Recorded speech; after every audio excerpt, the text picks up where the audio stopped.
Hello, everyone, and welcome to That's Not Where the Camera Is. It's not down there anymore, it's up there. Hi, everyone, and welcome to the Alba Inn, where we play TTRPGs and have a hoot. Today, we're talking about what we've been playing and what we've been doing, because we've been having a hoot, and we need to gather our hoots and see what we've got. But first, announcements. It's December, November is gone, the end of 2023 is almost here. How are we all feeling about the end of this weird year? Feeling pretty good. It's been about the same since around the time of the pandemic. These last few years have just amalgamated into a haze of just it's awful, guys. It's awful. It's been pretty awful. I'd say that since 2020, which obviously was a fairly low point, kind of been a nice little upward trend. I mean, it went pretty low, we're coming up, but I think this year was better than last year, and then that one the year better than the year before. I certainly, I don't know if I want to say it lest I jinx it, but it's certainly ending better. Knock, knock. Life feels like it's simultaneously going too fast and not ending soon enough. That's oh, no. On that lovely little note, this year for our one-shot season, we've only got 2 one-shots coming in because I wanted to put some extra care and effort into these ones. The 16th, we've got coming up a slime adventure. Brand of the Slime is bringing in their very own one-shot with their very own little table that they've put together, plus myself, because they asked me to fill a role, so I'm doing it. That's going to be happening on the 16th. I cannot fully remember the day, but hey, that's coming up not this weekend, but the next weekend. So you'll hear more about that next Sunday. Speaking of next Sunday, let's get to that after talking about Tuesday. Tuesday, Ben, you ready for a Hero's Feast? Yeah. Yeah. It is the beginning of the month. It is. I was so anticipating that. It caught me by surprise as well. I was sitting there going about it's announcements. December. It's December. Oh, we haven't done Heroes Feast yet. Right. Yeah. Okay. Well, Gotta get ready for that. It's more of an improv show anyway, so. It is. We have our things we improv about, and that's about it. It's like improv with structure. Mm-hmm. Structured improv. That's about the most structured we ever get here, which is great. That's happening at 8 o'clock on Tuesday. Come on by. Smokey might Chaotic have their good. life. Chaotic good. It's chaotic. There we go. Yeah, absolutely. Smokey might be fully moved and organized and capable of hopping on. We're still letting them move at their time. I mean, when they can come back in, they can come back in. But moving, that's stressful, yo. Especially when you got the kind of stuff he does. It's very tech intensive. Gotta set up that room correctly. Than that, nothing this week. We might have a little video for some of the gameplay we did on Minecraft, but again, those are kind of treats. If I have extra time, if I kind of want to do it, it's I'm probably not going to edit any of those until the end of this month, actually, when we have a week off, and I just go through and edit about 50 of them for the year. That'll be interesting. Don't hold your fingers crossed. Basically what I'm saying. Sunday, though, we are, instead of going into the Iridai campaign, we're doing a little 2-session diversion to 536 years in the past, to the War of Unification in Quayla. That's going to be a hoot and a half. We got some lovely guests, or I say lovely guests, some lovely players for that. It's over there. Peter, the Ben, the Stitch, they're going to be there. We've also got the Von is going to be coming in and not reprising, but coming in as another character for 2 sessions. And we have an illustrious guest who will be arriving as well, but we'll talk more about them then. Hello, the wonderful person who is giving Peter something that's probably either delicious. My wife went to the store just now, to get me juice because I really enjoy Aw. juice. Aw. They didn't have any, Oh no. so they got me gummy bears. A A worthy juiceless alternative. economy? What is Man. this? Juice kind of a in world? this economy? Yeah. Well, I'd say if so. you replace alcoholic beverages with, that's kind of how I do things. So it makes the economy of it a little bit easier. Speaking of which, Yes. You know what's Cracks open gotten his bag of expensive? Haribo gummy bears. Propane and propane accessories. in accessories. No joke. Oh They went boy. from like $2 a bottle to like $5 a bottle. Jeez, really? Yeah. It's like everything's More than hiking double up. the Well, price. before we start getting super sad by the economy, these states of IRL stuff. Propane! Why? That's why you should just invest in British gas. Ours is renewable. Comes out of our rears. Shall we roll that intro? It's all the Yeah, beans let's do in the that. morning. Mm-hmm. Beans British and breakfast. toast. Mm.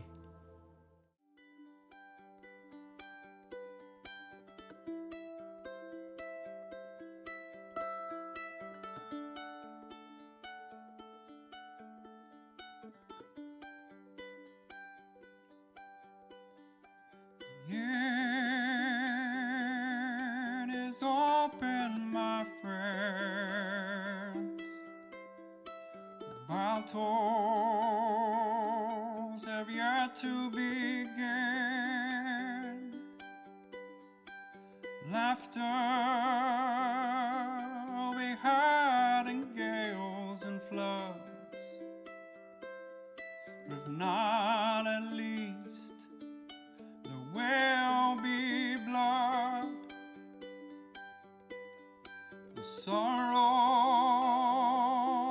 and loss may abound.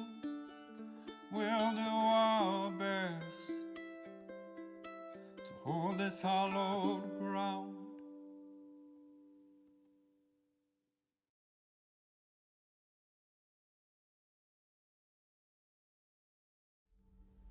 Hi everyone, welcome back. We'll turn this one up on. Beans! Roll that beautiful bean footage. Hi! So, That's my line. that is your line. I borrowed it for the day. Okay, who's got questions? I know Tangerine had one pressing question that they had to ask. And I think I'm going to leave it for when I get around to one of my questions that I wanted to ask. But I don't want to start with that one. Peter will start. Yeah, do it. Question for Ethan / Old. Oh, Of course. Did you plan to unmask yourself in the last episode? Was that off the cuff? That was off the cuff. Wow, very exciting. Could you explain a little bit thought process behind that decision?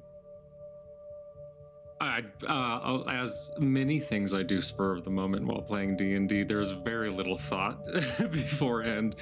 It was a feeling, and I thought I could get the point across better as the character if I did that. Would you say you were hooked on a feeling? High on would you believing? say you Yes. can't stop it?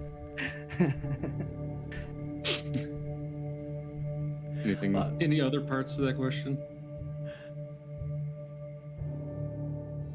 I don't think so. I guess I thought from previous episodes that you had said something along the lines of the mask was his identity, so he would never take it off. But then when he did, what does that mean? Your identity has changed? No, Yeah. I definitely put a big hint into the fact that I said out loud that you guys would notice that I avoid any mirror that I come across.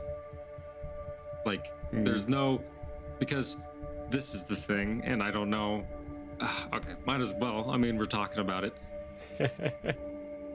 When he sees his reflection, he sees on his face the same thing that was happening to his mom's face, because those little the bone flappers came out of her head, Ew. you know.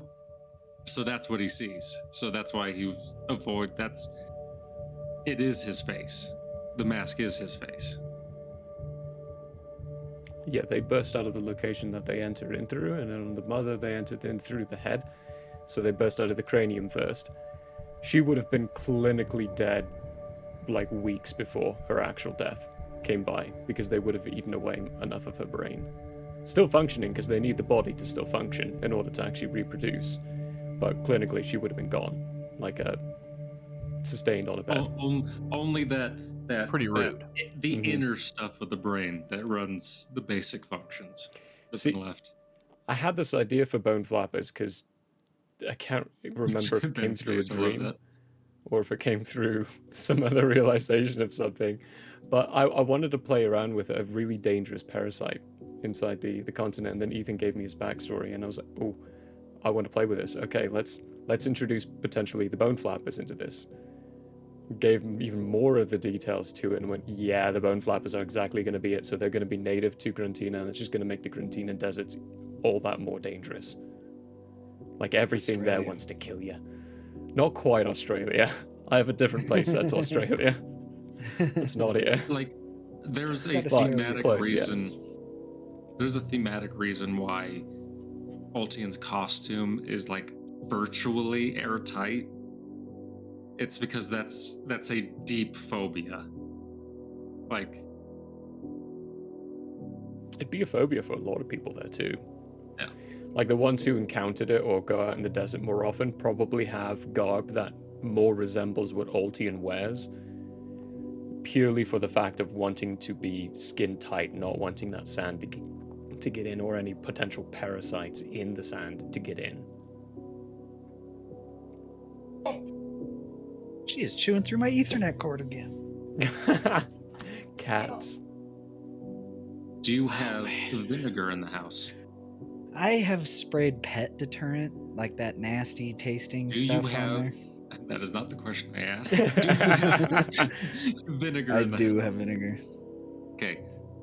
Oh, like put a little bit of vinegar in like a spray bottle that you're not going to use and doesn't have chemicals in it, and the rest is water, and just spray that entire Ethernet cord. And I promise you, if she does, that is an insane cat. Your cat is beyond Special. help, beyond safe. Special. Way beyond. I've had to keep my Ethernet cord in the closet just to... Just to That's keep it hilarious. safe. You To keep it plug it in. safe. You plug it in when you Grief, want to my play. Yes, I do.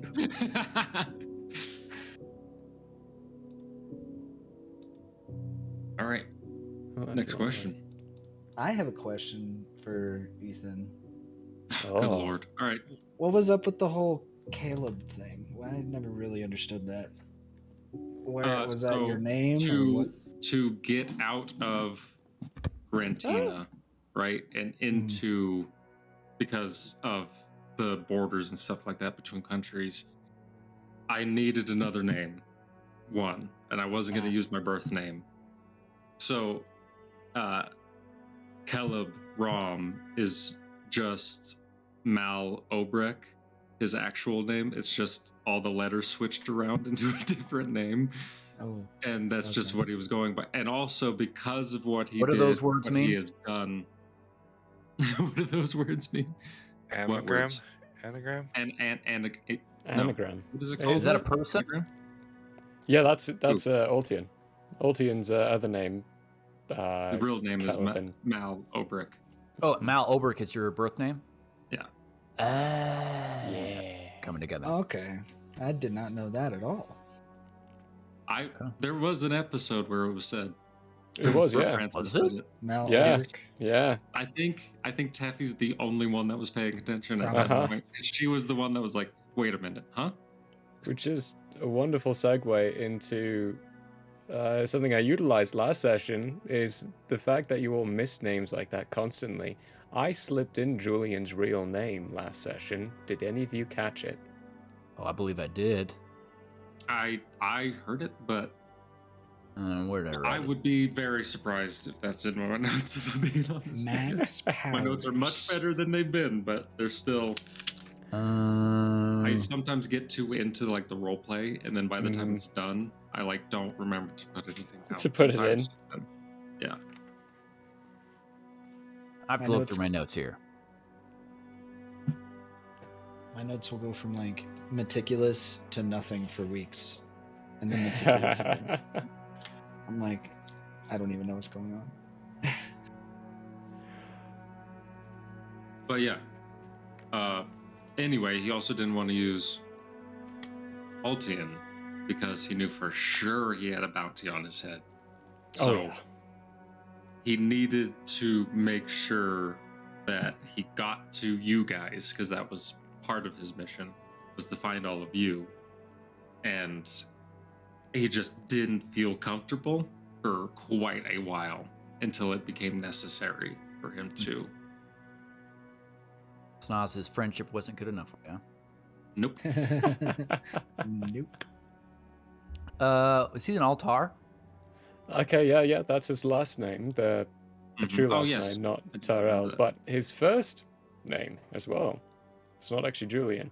Luce is the only one who mentioned it, and it was phrased as a slip of the tongue, where it was said and then quickly brushed over, just as a loose point to try to tie in a few other things. But it's Jeth. Jeth from the Shallows Estates. It says to What? say the same jet. Same Jeth. Oh. Same guy.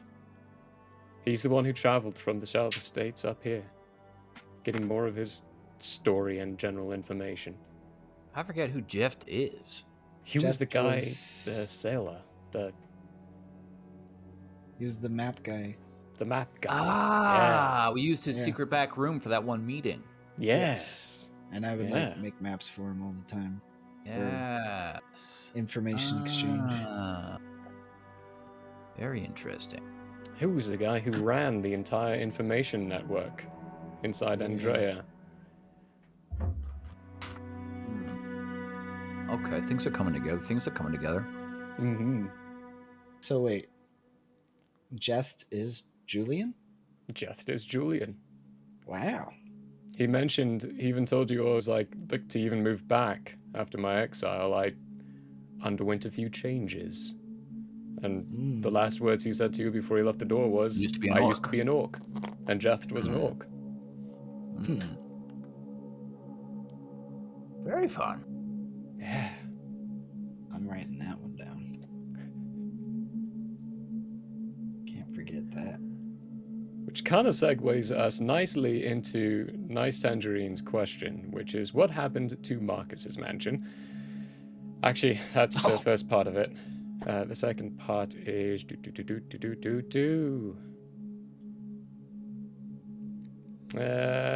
Kaz with a different. Okay, yeah. Actually, no, it's good. She tied them in together. What happened to Marcus's mansion now that Marcus is AWOL? And Callus is with a different group. Technically, Callus isn't with a different group, but he's also not with a group. I'll answer that in a moment, though. Once the mansion was also a creature, or since the mansion is also a creature, did it find a new master? No. Or is it just sitting there, sad and lonely? No. Waiting for its person to come home. Okay, so the mansion was purposefully designed knows not to human be... emotions. It does not know human emotions, that's for sure. It's designed to be one of those things of, wait, no, hang on. And you just keep asking questions of, wait, no, hang on. Because it's a part and piece of the embodiment of Marcus, which is the pure confusion of how did he do anything he did. Like, it's not necessarily meant to be fully understood. Mansion is still there. It's still alive. It's technically not alive. It's just there. The undead dragon turtle it was on, still floating around in the ocean. It's one of those legendary beasts now that people The sailors will talk about and say, I saw a floating house the other day, or I saw a house submerged in the ocean on the back of a dragon turtle, and no one will believe them. It's moved on to mythos, and it's never lonely.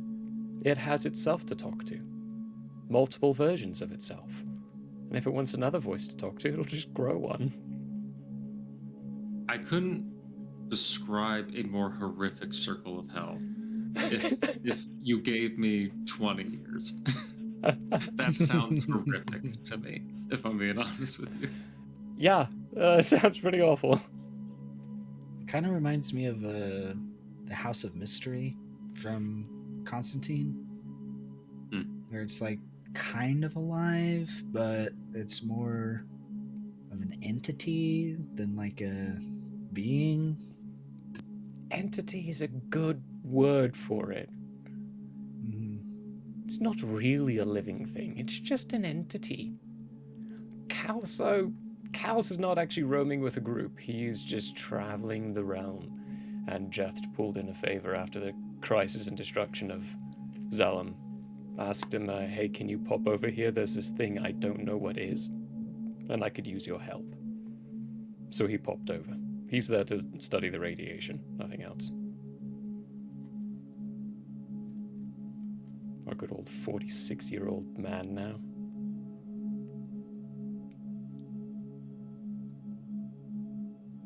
I have another question about sort of sentient object type things. Big Ten. Pair. What would you say that Big Ten's motivation is? That's a really complex question. Big Ten, I'm treating Big Ten as a newborn. So it was a blank slate when he was first turned on. Had no motivation, has no goals, has no nothing. And for many, many campaigns, it's just observing and learning. Now, I'd say at this point, he is getting to the stage of understanding he's his own being and needs to start making some choices. And has made a couple of minor choices, but really doesn't have an overall goal yet in life, or end goal, or meaning of life answer yet. He's just at that stage of, well, let's try this. Well, let's try this. Let's see what happens. And would you say that Big Ten believes in friendship? No. No. Would you say that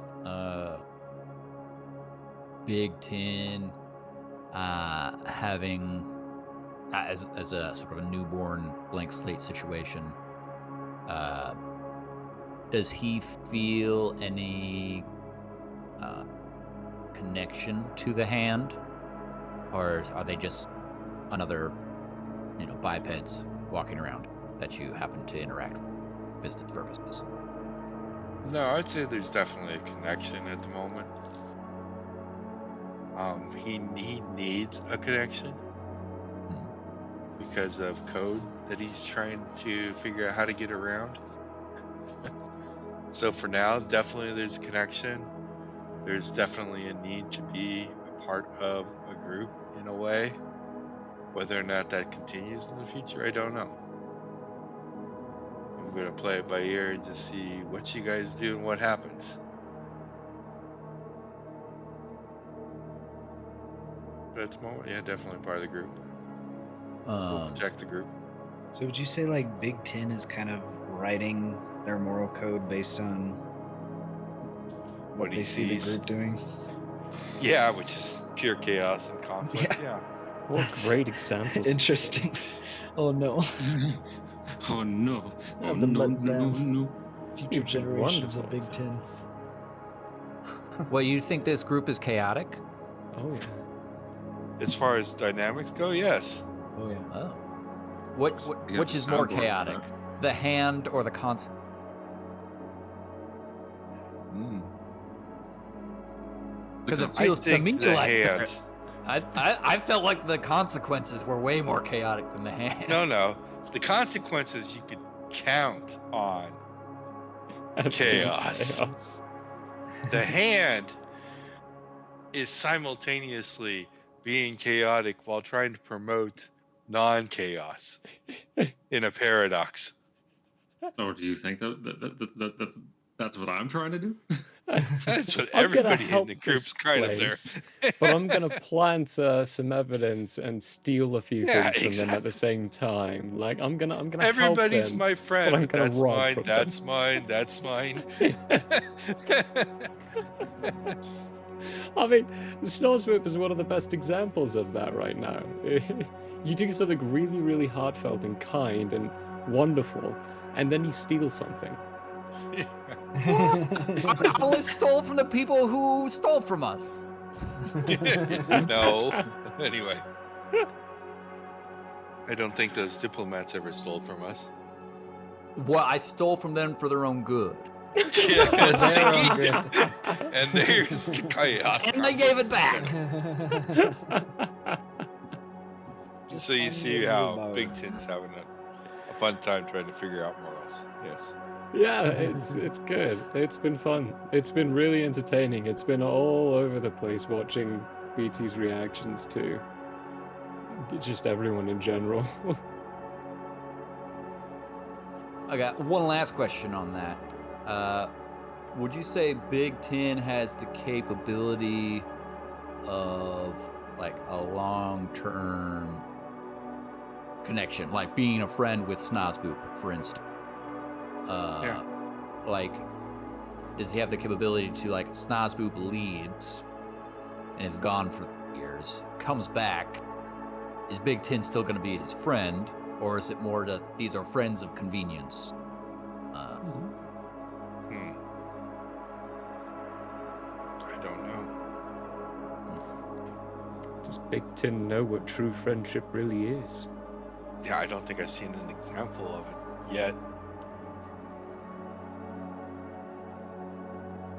Okay, I see how it is. Okay. We'll see. Who knows? It could be, though, that Big Ten at the moment might feel that in the future Snozboop will be a friend, but then 3 months down the line learn something new that completely changes all of this.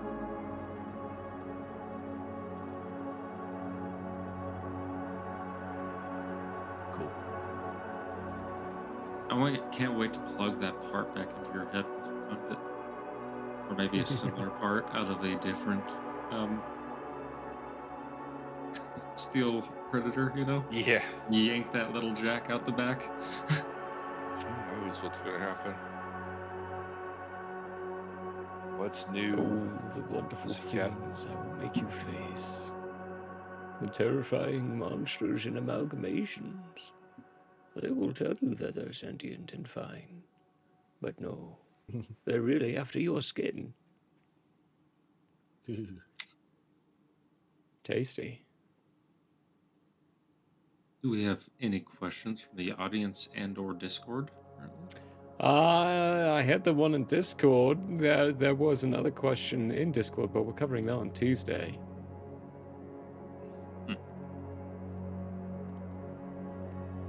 Let's see. Oh gosh, how do you all feel about the destruction of the engine? Or the Loved it. chain of events that led up to it, even. That was quite chaotic. Yeah, it felt very unnecessary. That being said, Snozboop didn't make it. It's not his. So he doesn't have any like feelings towards it. But it seemed like real overkill. See, now, A third of the city. Anyway, no. from But we're Alton's protecting it. perspective, what they were doing was trying to yank an engine out of a vehicle that I had put so many fail safes into that something was going to happen. So he took the risk of trying to disable it before it was fully out, because one of two things was going to happen. They were going to yank it out, and it was going to self-destruct anyway, probably. Alti didn't know how powerful it was, but it was probably going to do that. But if they yanked it out safely, then the people we had literally just destroyed at an entire armada of tanks would have an engine capable, and the design of an engine capable of running those tanks not off of magic, which all of those tanks were run off of magic. They were not run off of the same engine. So I decided to disable it, knowing that it would explode, but nowhere near understanding its criticality capabilities. Because if he had known, he would have finished off, well, at that point he had finished off one of the magic users trying to pull it out. I believe that was the guy stabilizing it. At that point, I would have told us all to leave. If I had known how big this thing was, we would have immediately left and started hurting people in the opposite direction, and I was going to let them set a nuke off in their face. I was just going to let that. If I had known, right? If I had understood the exact capabilities of that engine when it goes critical. And that was a magical thermonuclear engine. I need you guys to understand that. That Altian now understands that, but at the time he had no idea.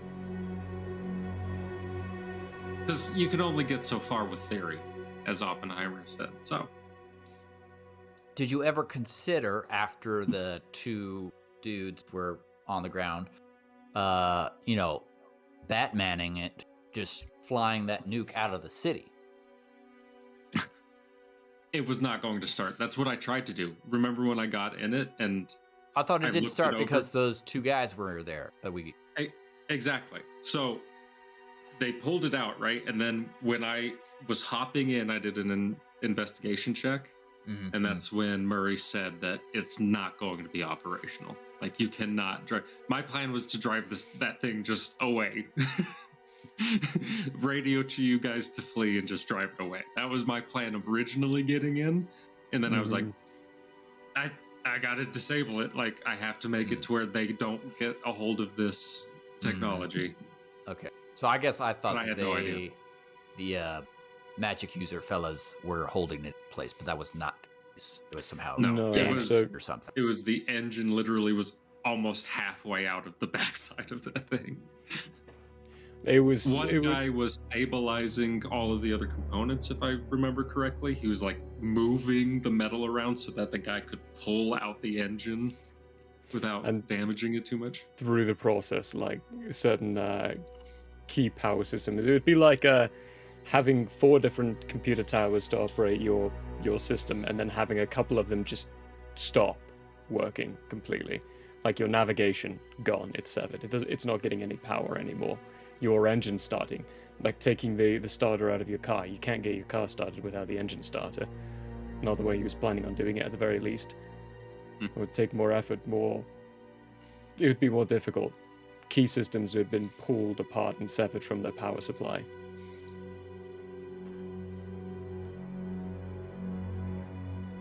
But that was If I had thought we had the time, because around that time is when people started to fall as well, is when people start.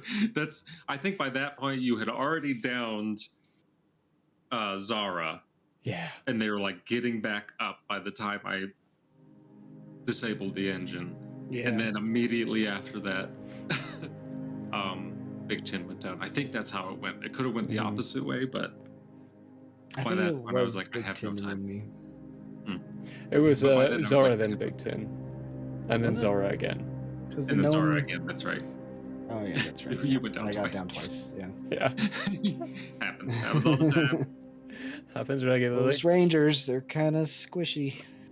Just a little bit. Well, especially when you pump put a rifle, which at this level does 2d10, which is a lot of damage. When you put one of those in your hands, they're gonna want to target you. I mean, you would do the same thing in like your group. You see someone who's squishy but dealing a lot of damage, you take that person out. You don't want to keep taking that damage.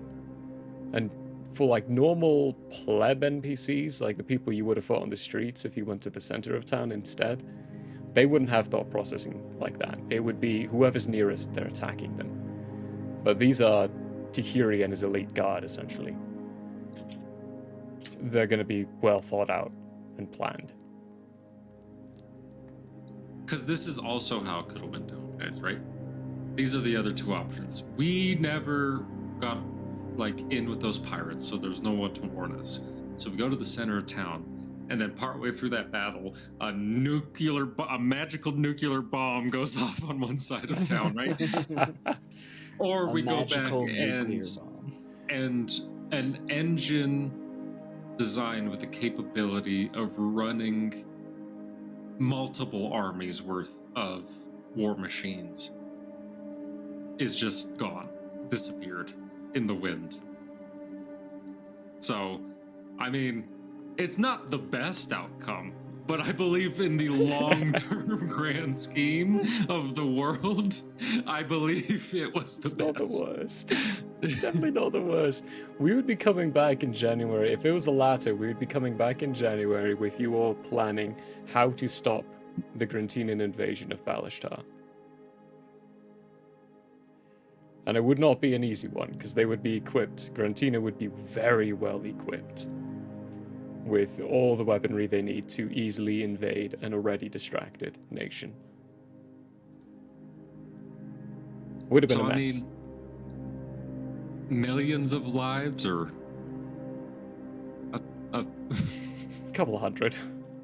Yeah, a few, a few hundred. It was a couple of hundred. That's math Ultian can deal with in the end after the dust settled. That is math that even you could argue whether or not it's right or not, but that's math that my character would do and get over it. You know. So, would you say that was the most morally complex thing you've had to deal with as a character, or no? What would be the most morally pretty complex? simple math. What would be the most morally complex? The first explosion right before I left, which was I blame that very much on me as a player not double checking that warehouse before I left. Uh-oh. Because I set an explosion there to take care of files and stuff like that, all of their stuff.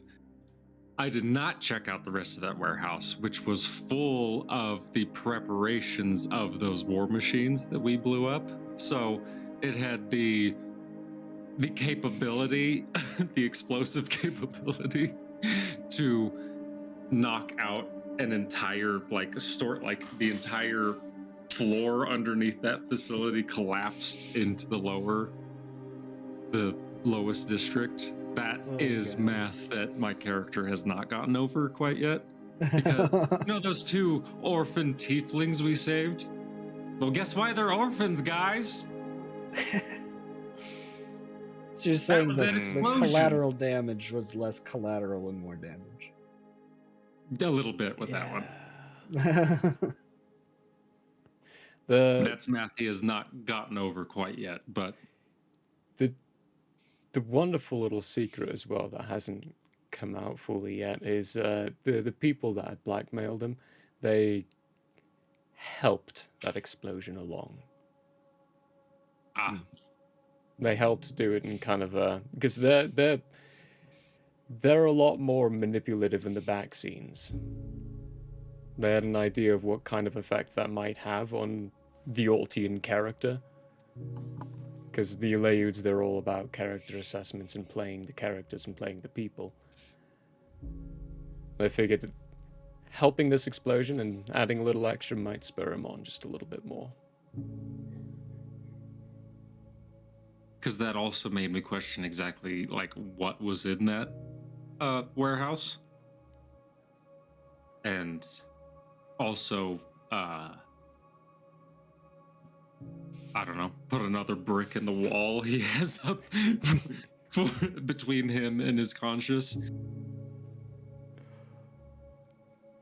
Would you say that your choices diverge from choices that you would make as a person yourself, or do they align pretty Well, closely this with is the decisions you'd question. make? If I had seen both of my parents eaten alive from the inside out by parasitic organisms, while the upper levels of the city quarantined off the dregs against people's will and pretty much made ghettos out of the lower zone in order to stop the infection rate, and which just meant that the infection spread amongst the dreg and stayed there, so a lot of people died. I think maybe, just maybe, I might be blowing up the equivalent of Parliament in this world. This I don't know. This little recipe of political and eldritch horror combined in Yeah. one. Exactly. I have. What do you think? What do you think the U is? The lock on his chest. That's a U. That's one of the locks put on the like walls of the dregs that like they constructed to wall off particular areas. Oh. Sorry, Big Ten. No worries. No. What was he saying? I have a hypothetical question. JP's gonna know where this comes from, but I wanted to ask Ethan, Alton, and the group, because we're talking about engines. So most engines in these tanks nowadays generate up some type of magical energy, I guess. They require magical They energy. require magic to function, and your engine required a lot of just energy. No, it was the engine was itself the battery, which should have been Right.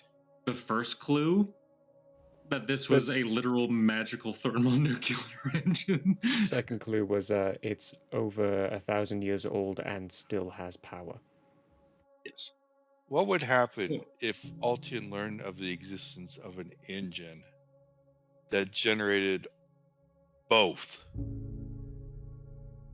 an extreme amount of power and raw magic? I would take And over magical Zellum and combustion. install that engine right into the center so that we would speed up the process of there being magic after control has been taken from the corporations. That's what it would be. That way everyone's at a disadvantage and it's much more even playing field for me as for Altian as a character. Would that be even a more dangerous engine for It it to get would in the be. wrong hands? That's why I would prevent that from happening. Okay. By just keeping curious. it close. Keeping it right here in my right pocket, so to speak. In the heart of the city. My That city. was a delightful question. It's giving me some ideas. Are you saying Big And also Tim, that would Tim has strengthen a Zellum huge in the long magical run. engine inside him? Is that what you're saying, Big Tim? Do I have to hook you up to like a treadmill with like things plugged into you and just have you running around? What have you been seeing Big Ten do?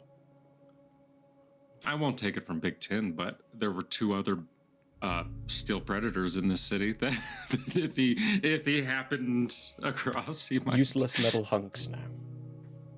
True that. Would I have to get them out of the city, or have they been drained? That's How did the explosion work? So Okay, yeah, quick actually, question. yeah, that's a good question. And Did it disperse or did it? it kind of it dispersed out. Think of like when you see a bubble of pollen and it pops, and you see that pollen just go all over. But now think of those as subatomic particles that are poofing and spreading through solid substances like concrete and other things like that. the entire city was covered in these things. It kind of rests and resonates inside the air and slowly starts dwindling down. Towards the end, BT started getting some better calculations of it, and that pollen was kind of being sucked into the ground. So it should be lasting and lingering around for thousands of years, but at the end of it, it's probably going to be gone by the end of this cycle, having been sucked into it. It's also, you'll also know that this kind of thing was apparently the thing that caused the collapse of the previous civilization. Many of the people were killed and destroyed this way. Magical healing can't be done. Magical devices can be recharged after a very long time of being outside of the field. So the steel predators will come back online. However, the charges of it will have this residue to them, this basically radiated charge to them that will dissipate and then eventually become no more, to where you can actually put magic back into it. Until then, though, you'll put magic into it and it'll just dwindle at a quicker rate, like leaving your phone screen on all day, as opposed to off on idle. So people who are inside the city and reside in the city will never know magic, because it will always be drained from them.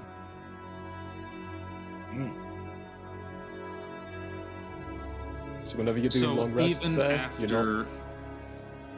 So even after the fallout has subsided, like new generations after that won't.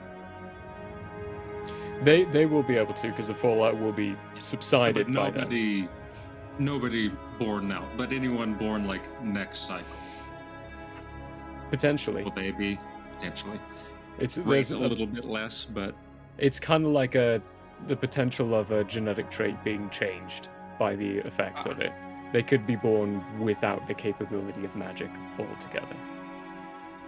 Kind of like what happened with what Shago did in Andrea to stop the first attempt with that big massive energy burst that surrounded the entire realm, causing a ton of tiefling birds. That was a huge magical effect that changed a lot inside the realm.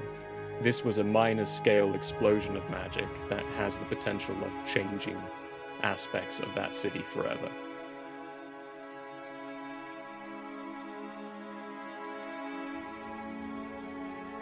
Unrelated question. If there are no more questions in that. Yeah, go for it. Ben, Zara is dead. Yes. Is there any specific part of Zara that you will remember with fondness? Or anything that happened? I don't know. So what I guess what to say is, what was your favorite part about? I think my favorite part would be... My favorite combat part would be when we first got the rifle and discovered its stopping power was just immense. That was pretty nice. And I think those moments where Zara could be a changeling to their advantage, I think was very fulfilling, because that was something that I didn't use all the time, and that was a character choice, because Zara had a lot of issues in the past with being viewed as a changeling, and so even though she was around a group of people who accepted her for who she was, I feel like that was the most fun to play, because that was where she was in her element, I guess. Yeah. No. Yeah. I think there were some aspects to Zara for the past. In the city they come from, on the surface at the top, they wouldn't like you for being a changeling because you're still an image of the past. You're still... Changelings were designed inside this realm. They were created for a specific purpose. And to certain degrees in the Trillic Union, they're still used for that same purpose.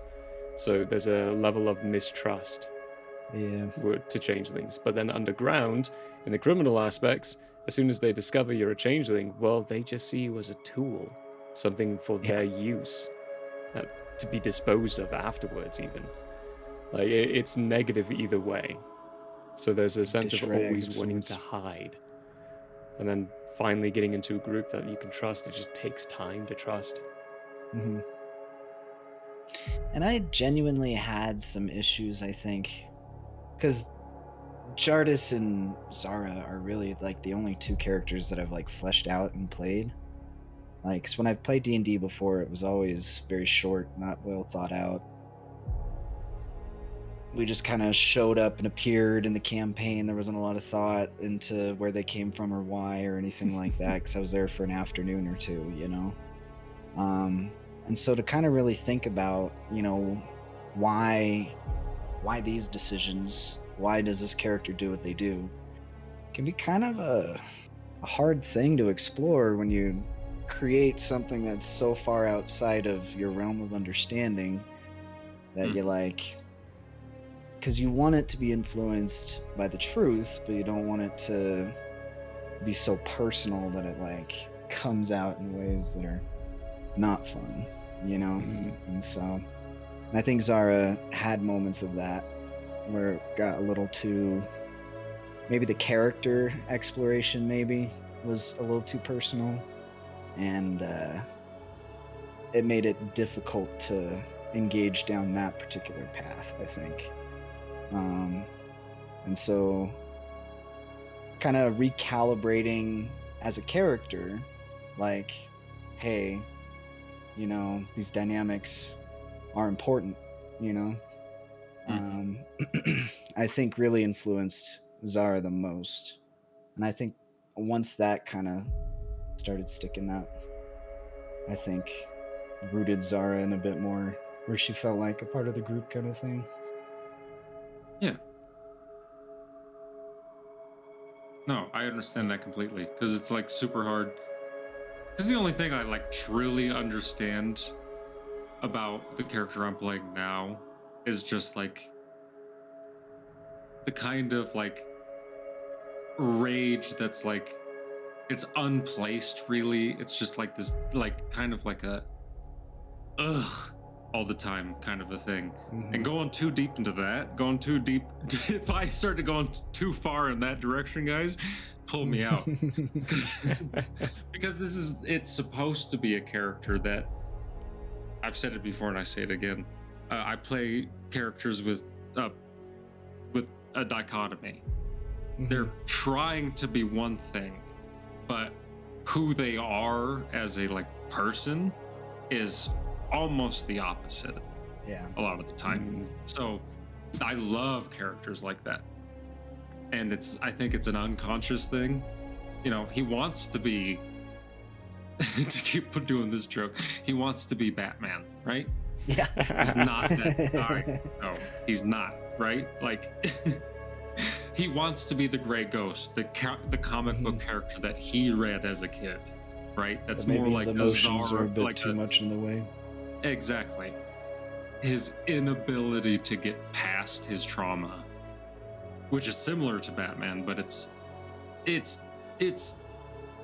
much more in the way of like, oh, this is actually how a person with mental health issues and a traumatic brain injury, like they may want to be this thing, but they might not be able to anymore, you know? And I've played like, Yurlandril was an idiot. He was a fuck up, and you know, he was a party guy, and he didn't. Come on, allow me the one. But he was, you know, he was that kind of a guy.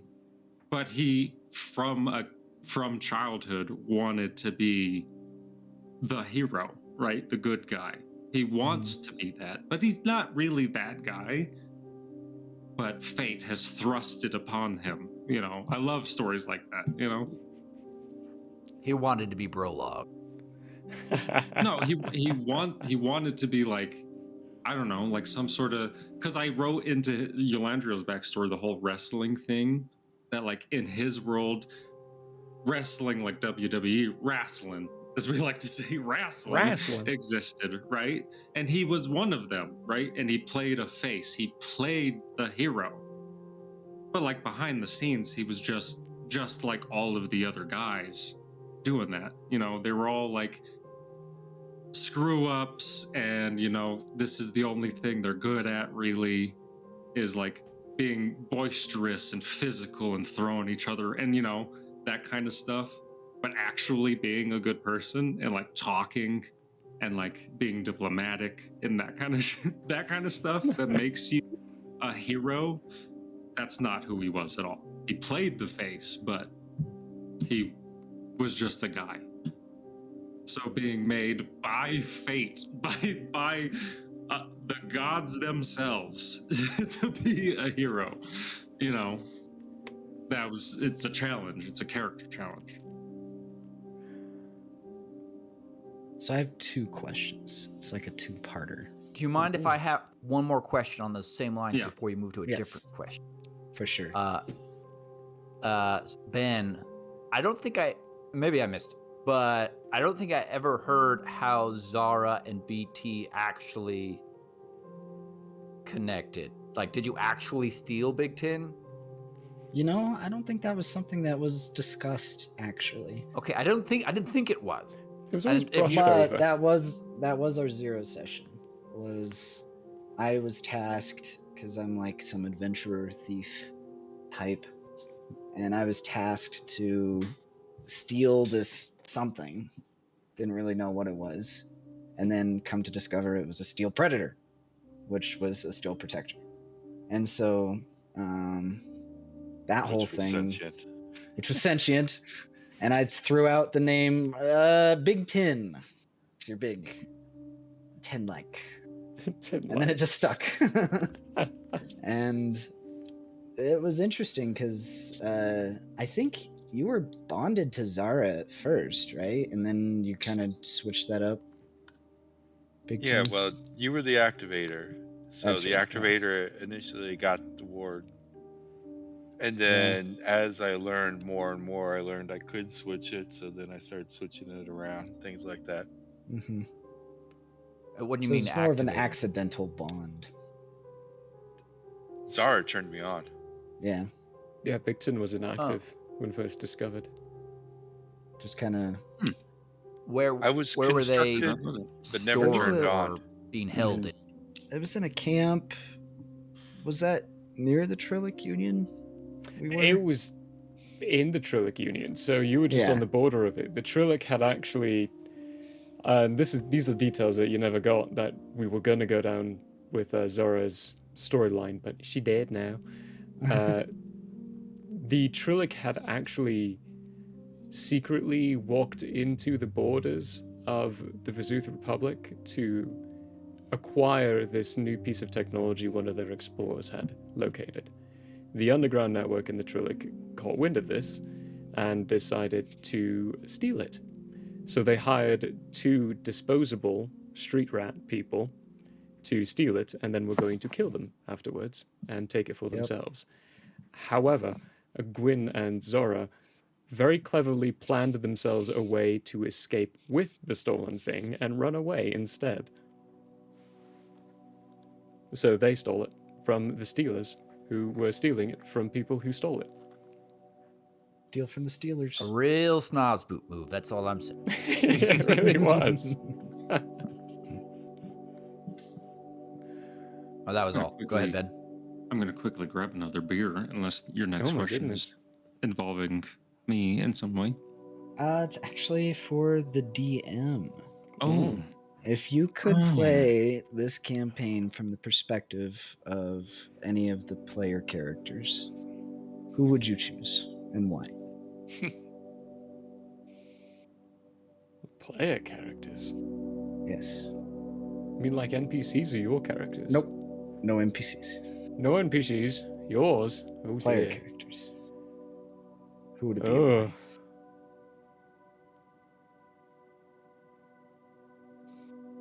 Just this campaign or the previous one too? We'll start with just this one. Just this one.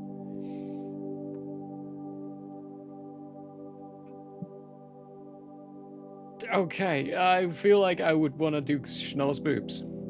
Honestly, Okay. Schnoz Boobs closely followed by BT, because I've always been fascinated by developmental psychology and how people develop and turn into what they are, and BT really hits on that.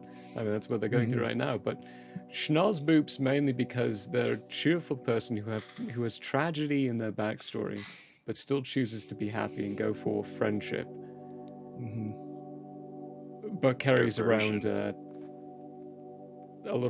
lute that holds the soul of a living being that was tortured and turned into that. I want to know what's going on there, so I would love to just explore and go into that mindset and just be like, okay, what are they thinking right now? Like, how am I going to react to any of this stuff? Like, what's going on? Okay, I like that. At a part 2 for the table. If you could play as any NPC, and that would be your character, who would it be and why? Well, let me just look at my extensive notes of all the NPCs here. Or just any Jimbo, memorable you know why? ones. Jimbo, you know why? Jimbo. Why Jimbo? Because if Jimbo the himbo. partway through a conversation, like I got distracted slightly by something, like either in my character sheet or I could just be like, huh? Like I could just, I wouldn't have to like be like, hey, what say that all again? I wouldn't have to like, none of that. I wouldn't, it would be the easiest, no notes. No notes, Jimbo. No notes. I could throw this fucking thing out the window. No notes. Oh. And that'd be the easiest D&D job, is playing that character. You'd just like, you'd literally wake up and be like, combat? Okay. And We're in the middle of a fight, guys. Where are we fighting? where are we fighting? Yeah. All right, very quickly. Since I answered it, I'm gonna go grab a Go for it. I've got a guy in mind. I'm trying to find where those are. And you can go to first campaign too if you want. Okay, here we Out go. of your ideas. Here's the answer. And I don't actually know that much about this NPC. So could be not the best answer. But I am interested in Rubial Grit, who is like the diplomat guy that Snozzboop actually stole from on Sabrea's ship. And just playing this character who's like a diplomat, like trying to do things behind the scenes. It sounds interesting to me. Bond.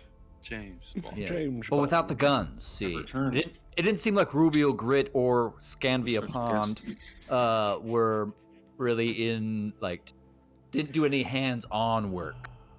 They just, like, sort of, like, hey, we're gonna have you guys, hey, you could do this, and now you do this. They were the wordsmiths, yeah. Yeah. I So forgot about Rubial. Wow. so that sounds kind of fun. I mean, if that was like what was happening, you know. So yeah, I think Rubial Grit. Wow. Okay. That's a niche name. That's an NPC I did not think would leave a kind of impact like that, that's for sure.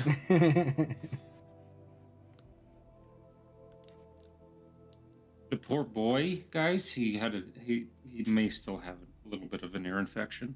Aww. But he's had a little bit of an ear infection. Ah, yes. And he's like, oh, it's not as bad. I can tell it's not as bad as it was, because before he would make a noise when you'd rub his ear, he'd be like, Aww. huh. So I think What if about, I had to choose an NPC, it wouldn't be one, but two. I feel like you'd have to play both of them at the same time. Ding and Gert. The two troll boys. I'm like, those two guys just seem like they always were with it and had it going on. They were so industrious. They just wanted to help, and they were so useful. Jovial. It's just like, I feel like they would be a very fun set of characters to play. The Adventures of Ding and Gert. There has to be a one side quest. One side quest, a little one shot. Whatever happened to Ding and Gert? Wait, our boss ascended. What do we do now? I will say, Literally, like upper since you had management to Rose- add a second Rosencrantz one. and Guildenstern of the campaign. Add a second one only because my backup character is sort of similar to them, but Shaw in the way beginning. Shaw. I don't think I remember Shaw. Well, let me just say they want society to collapse. Anarchy. The words exactly. They said something very similar to that when I asked them what their hopes and dreams were. So, Everything collapses. how about you, Michael?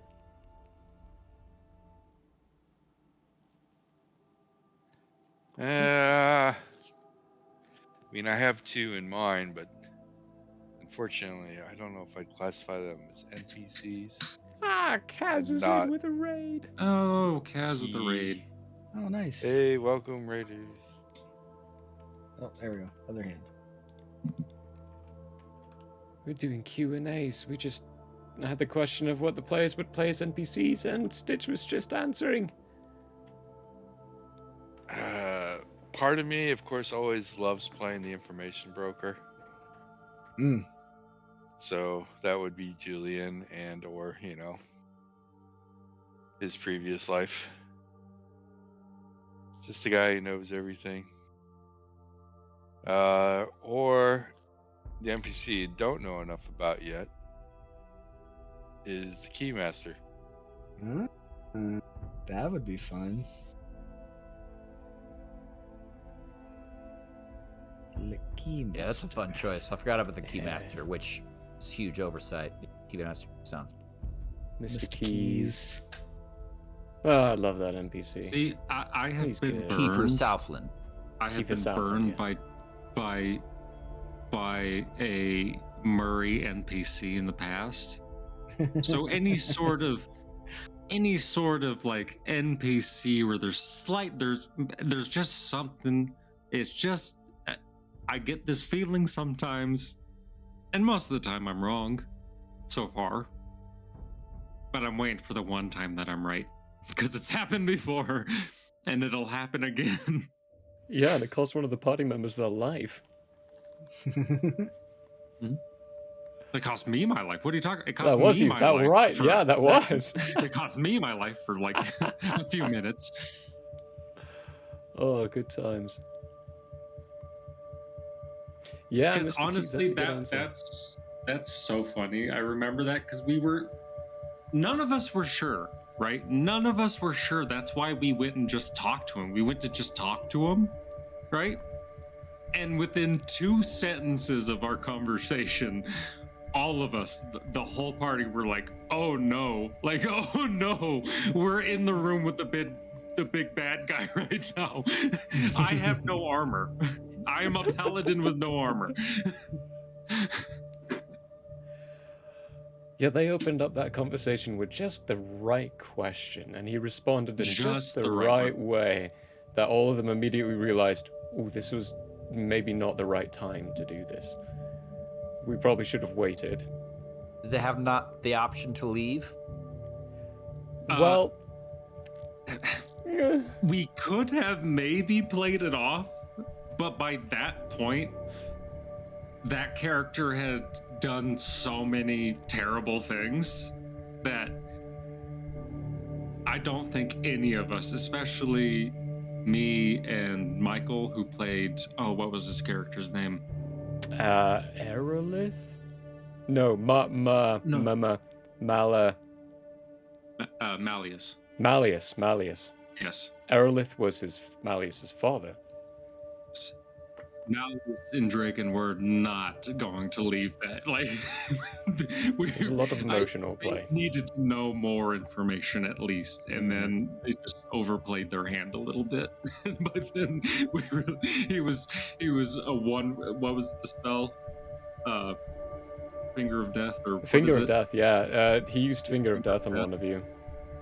right at my chest. No armor, no Pretty nothing. rude. Uh-huh. All right, I gotta make it to the little boy's room. I'll be right back. Oh, you go do that. Do it. Hey, chat, what's up? We're doing a Q&A right now of all the wonderful Yes. stuff going on inside the campaign and the characters and such. So you can ask away whatever you might like. We've just been chit-chatting about some of the recent events and answered what NPCs the players would be and what player I would be. Oh, Tip, that's the one I forgot about.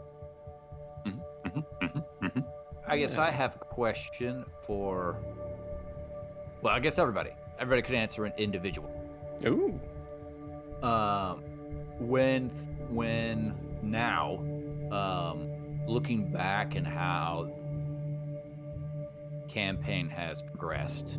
So for the players, that would be for your players, their background. For JP, that would be the world or whatever. Right, yeah. Is there anything that you would change about either your character or the backstory or the world? That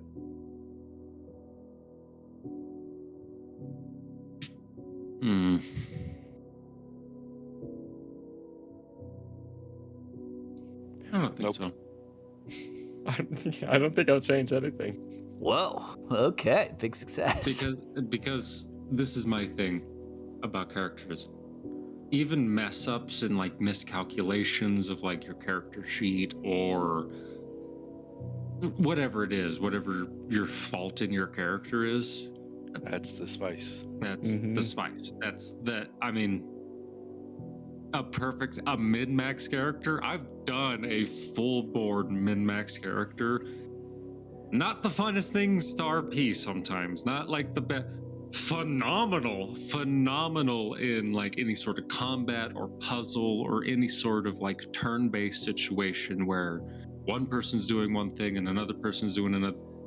Min-maxing is phenomenal for that. Phenomenal. But that can bring a kind of stiltedness sometimes. Depending on who you are. You know, I'm sure there are min-maxers out there who are phenomenal at RP with their characters and then turn around in combat and do like 200 damage per turn. But Bring some fire. Then the question was, is there anything that you would have changed about your character or their backstory, knowing what you know now, and how that's resulted?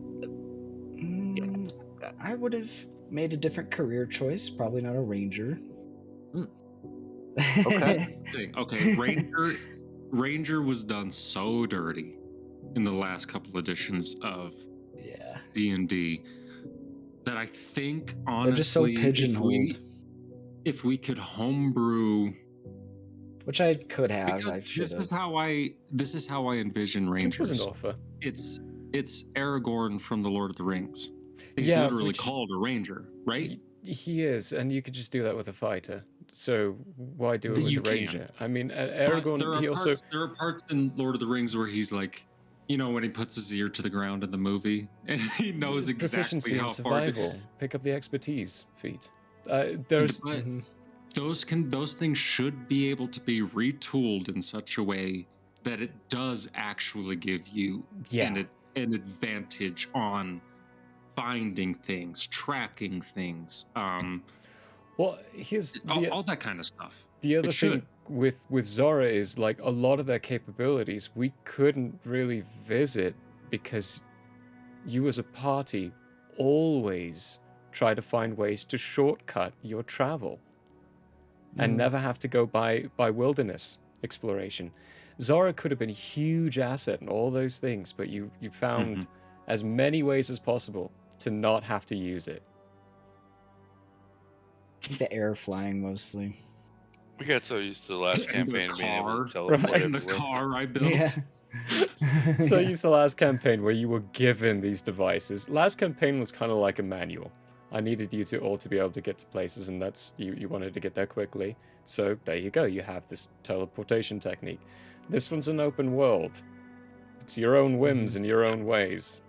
I don't plan anything for it. I wrote what's in it. You're reacting to what's in it.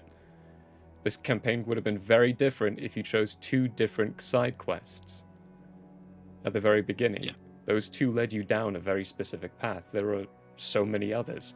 Like, we could have done Zora's backstory first if you chose one of them, because it was directly tied into Zora's backstory. But instead we hit the 2 that we did. But I wouldn't change any of it. We could start this campaign over with brand new stuff and get something completely different with the exact same start. Mm-hmm. And What this do is you what wish? I'll say Well, about I was gonna say, Rangers. Ben, just to follow up, if you weren't gonna be a ranger, what would you be? Rogue was a very close second. Hmm. Like, we were gonna do Rogue, and I remember even in some of my notes that made it over to Zara's character sheet had Rogue in there. Yeah. And so it's like that's how close it was. And I think I probably would have had more fun playing a Rogue, with the different feats and skills that they have. But I was just so used to being this amazing magic user that, like, it was almost whatever you could imagine. How do we get to that was the main driving point for Jardis. And the main driving point for Zara is, how do we not die again? Even though Jardis died a lot, he still was really focused on just this multifaceted, like, how can this druid approach solve this situation? And I think Zara couldn't really answer that question as well. Yeah. I think also, if you took the subclasses of Ranger, there are subclasses that are really good, Mm-hmm. but one of the ones that sucks the most, and that really sucks, that it's so terrible, is Beastmaster, which I've played. I've played a Beastmaster, and I was able to make it work. Murray can attest that I was able to make it work. But this is the thing about that class, is that whatever animal you choose, you just get their stats. There's no sort of special thing about your bond with that animal that can boost the creature's stats or your stats, right? Like, you could help each other out. There's nothing like that didn't play with like the idea that you are best friends with another animal, right? It's just that you have an animal companion that can help you in combat, but they can be either glass cannons or do no damage and be tanks with pea shooters on them, you know? There are ways around that, actually, and the way I would do Beastmasters is, instead of taking the stat block they give you or the stat block of the creature, you take the stat block from summoned creature, because that actually levels up. That actually is better. It actually increases like the capability of your summoned person. You just treat them with that stat block instead. Because it makes them more useful, and then it makes it to where Rangers actually have a useful class. Exactly. And because could you imagine? Because what did I have? I had a blood eagle for mine. Mm-hmm. I think is what or a blood hawk. That's what it is, a blood hawk. And could you imagine like a level 17 blood hawk? Like, honestly, like how fast that kind of a flying creature could be in combat and stuff like that. Well, here's the other wonderful thing.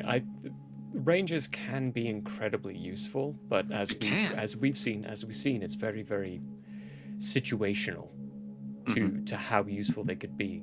If you all were doing a campaign focused around the Nork Mountains and going in there, the Horde Master or the Horde slaying stuff you had, or Zara had, the Horde would have Breaker, been incredibly useful, because they attack in hordes.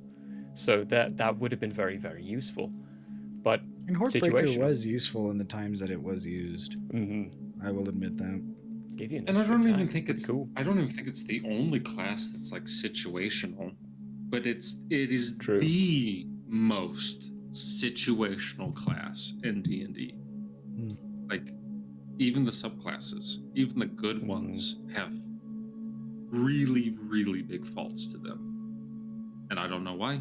I don't know why fighter is the simplest class on the planet, right? And it's so effective. And then they try and do a slightly more, hello, Sergeant, busted into the door. They could do something that's very similar to a fighter with a couple of extra things that makes them like very good in a different area of combat, you know, or a different area of like turn-based things, and it would be a phenomenal class. I bet people would pick it just as much as fighter, you know. But nobody picks ranger. Nobody picks ranger after looking through it. I honestly, creating Zara, I was like, how can this be a challenge? And I think I made too many parts of it challenging that it was like difficult, like a struggle. But yeah, so learn from our mistakes, folks. If you want to have a character that goes through trauma, maybe lighten it up or make it specific. And then if you choose a ranger, really have faith in that decision, I think, instead of just jumping into it. Like, research it through, because it really was almost like a coin flip, like ranger rogue, ranger rogue, ranger rogue, and then it was just ranger. We stuck with ranger, kind of like how Gardas just became Jartus one day. We pronounced GIF with a J. Yeah. And I don't get me wrong, I still love the class. I loved playing as a ranger. Because of the times when I was effective, I was the most effective party member. Like, no holds bar, right? When you're effective as a ranger, you are the most effective. Well, just in the that name, situation. just the range that you have as that character is insane. Like, talking like 200 feet. It's insane. So those times, that was fun. Just bopping guys from across the entire bopping them in the head. Like, yeah, and it's like there's so many uses that we could retool and create our own little like ranger stuff, because it's such an underrated class, I feel like. Yeah. Which is why we homebrew a lot. Yep. Everyone in chat, don't forget you can ask your own questions as well. You can give us anything, and for the table or just for an individual player. And ask some general questions too. They don't have to be campaign specific. Yeah. Like evergreen questions. Give us some of those. Give us some of those. But I have a question I want to ask the Schnozzboop. Your loot being alive. How do you feel? What's Schnozzboop going through? What are they thinking? I think it is like meeting the sentient sword. Sort of another opportunity to make a friend. Obviously, the reason, I mean, the route that made that stuffed that person in the loot, as it were, is terrible, and Snot's going to do all he can to help Liam figure that out and fix it if possible. But I think currently, and he actually doesn't have that much information about what went down as far as, but based upon his knowledge right now, I think it is just another opportunity to have a friend who's sort of always with you, which seems good. But we'll see what he figures out in the future and whether that changes his mind on that. What did he think of George's letter? George's letter seems standard. I mean, I don't know if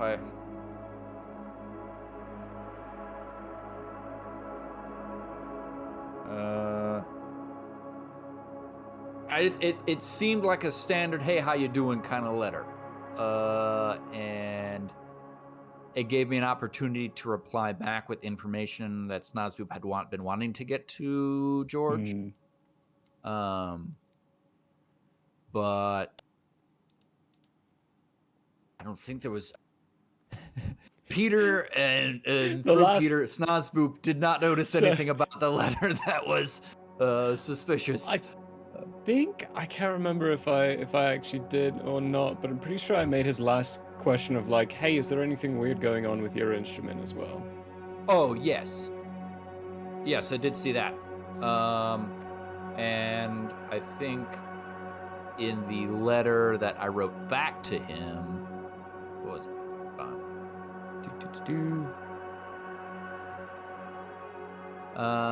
Friendship abound, but it does deceit. What? But so does deceit. That's what that says. Yeah, our instruments were made by a demon that tortured our friends. So yeah. Plus some other stuff. Yeah. So probably talking about when we get back to things. So yeah. So he let him know. Made it brief. I wrote it as if I was actually like writing down notes whilst Teffy and I were walking around to the various things, so I didn't make it very elaborate. But I got the key bits, I think, in there for him.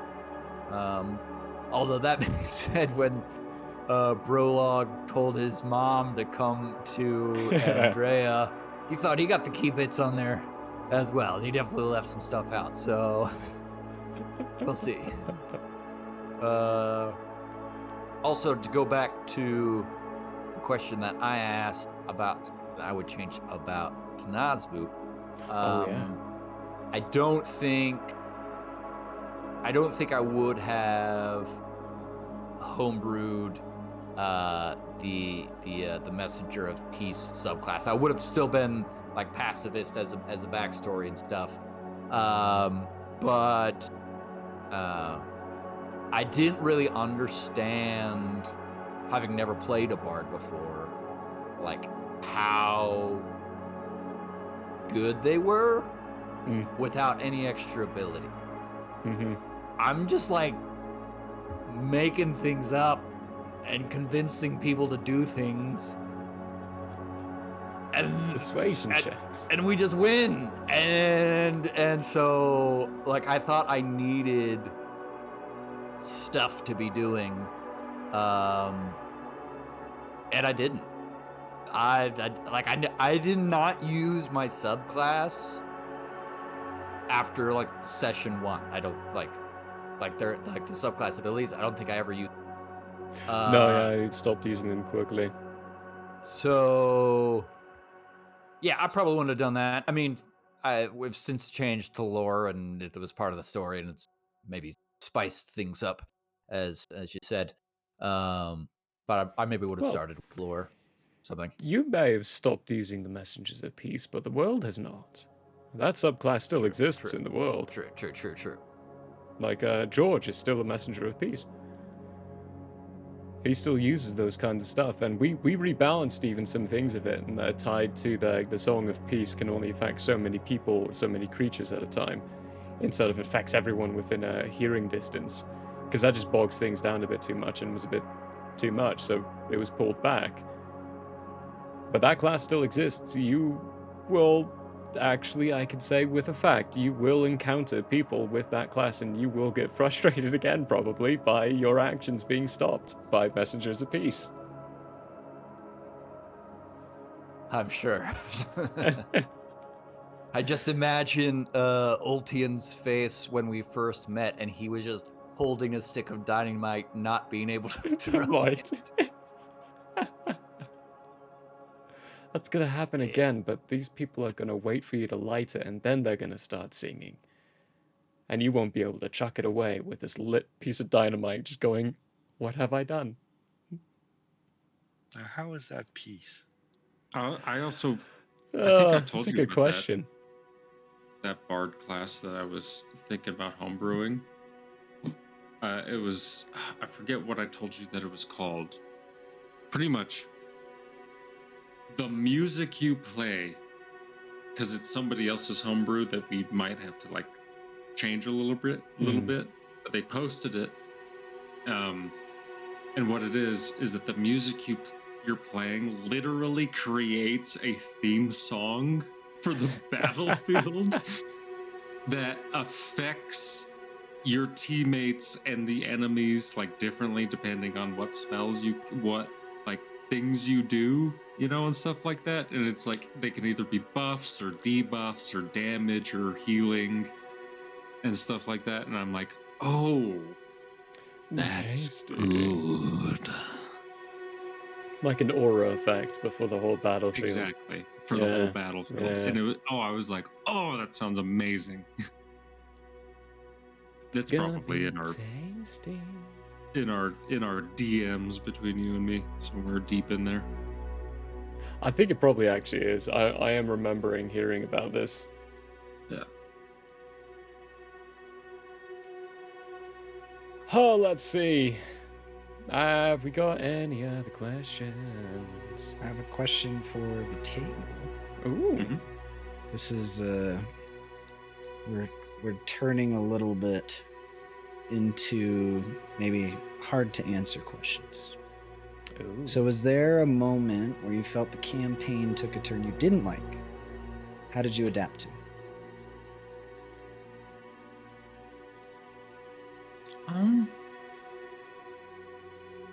Dislike is probably not the word I would use. Or maybe surprised. Maybe a moment I wouldn't say that surprised you either. the most. I would say us going to Zellum is not a good environment for Snozboop to be effective. Just everyone does not, no one believes in friendship in Zellum. And so I've had to, backseat it a bit more and just follow to do whatever Ultians says to do, which is, maybe good for the story and whatnot. But it has made being Snozboop difficult. I'm excited to see how it leaves an effect on Schnozboop in the future as well. Because that's definitely not an environment you'd find them usually. I was worried about this same exact thing, but for reasons that have been that have been hinted at, but did not come to pass, at least currently, I was very concerned about going to Zellum so quickly in the campaign, so quickly, and but every single circumstance just led to the point of I mean, we just kind of have to go. I kind of have to do this now instead of later. So, yeah.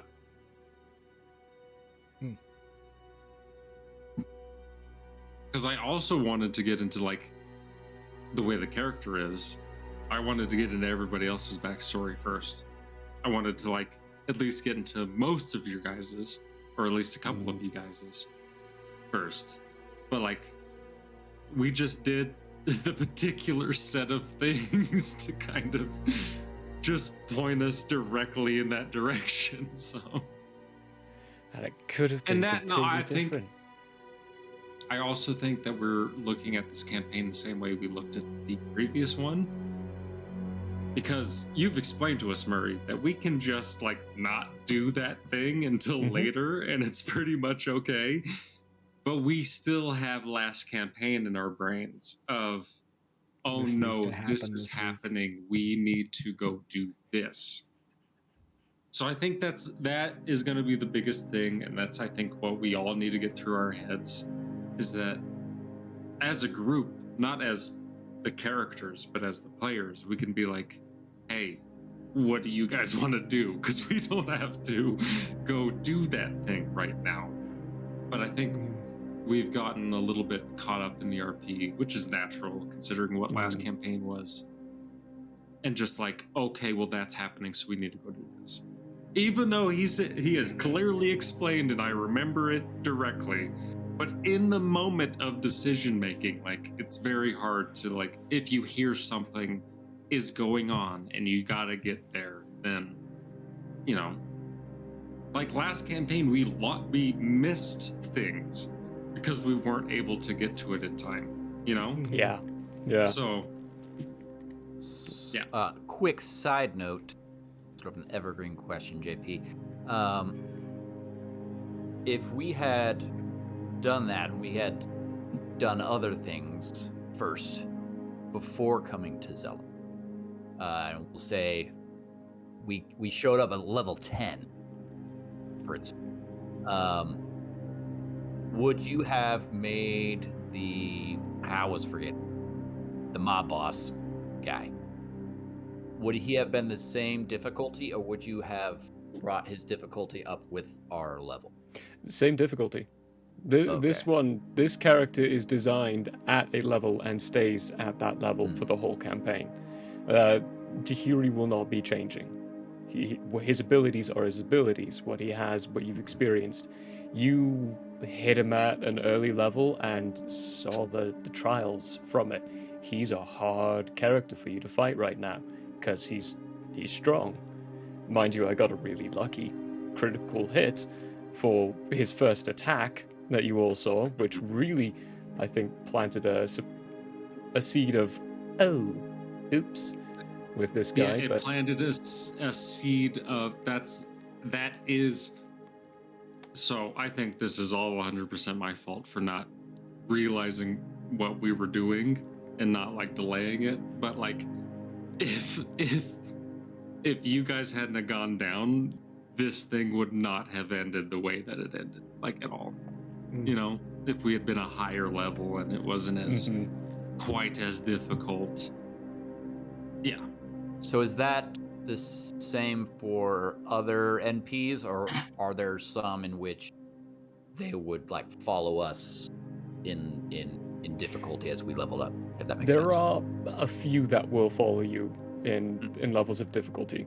A few of them, but for the majority, some of them are just kind of hard locked in. Like, there is one that you met that will be changing in difficulty. Like, he's a incredibly difficult one to fight right now. If you tried to, and you would certainly die. It would be a TPK, a total party wipe. But at later levels, it's gonna be presented in a situation where you'll have advantages. But this one will have to evolve and change a little bit with the party dynamic as it evolves and changes in order to keep that level of difficulty constant. He needs to be that difficult of a character whenever you face him. He has to be a genuinely party-threatening encounter. And keeping them at the same level as you level up doesn't accomplish that. Yeah. Tahiri doesn't. He could have been something that you just wiped off. Like, you guys got him to half health when you fought him. Oh, wow. All right, so let's all make a pact and we will message Tangerine about this. When we come back, this is a Skyrim-like RPG. The world outside of our immediate bubble stands still in time as we make our decisions. The Jarl will be waiting infinitely. Infinitely. Uh-huh. Okay. Let's all make that agreement now, and then we can do whatever feels best at the time for us to do when we come back. Big Ten, was there any places that we went that Big Ten was like, I wish we hadn't gone there?